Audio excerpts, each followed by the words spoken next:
మేమైతే కొమరేళ్ళు వెళ్తున్నాం ఫ్రెండ్స్. మా శివ కార్ నడుపుతుండు. So off to కొమరేళ్ళు.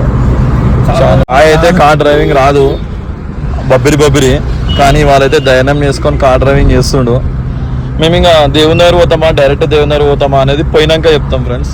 ఇప్పటికైతే ప్రజెంట్ ఈ వీడియో, తర్వాత ఇంకొక వీడియోస్. హాయ్ ఫ్రెండ్స్, మేము ఫైనల్గా అయితే కొమరేళ్ళకి రీచ్ అయినాము. ఇంతసేపు కార్ నేనే డ్రైవ్ చేసినాను. చూడండి, ఫైనల్గా అయితే మేము కొమరేళ్ళకి వచ్చేసాం అనమాట. మా బ్యాక్ సైడ్ అయితే ఇక్కడ శివాలు ఎదుగుతున్నారు. ఒకసారి అది కూడా చూపిస్తాను. చూడండి, మొత్తం కవర్ చేయండి వీడియోలో.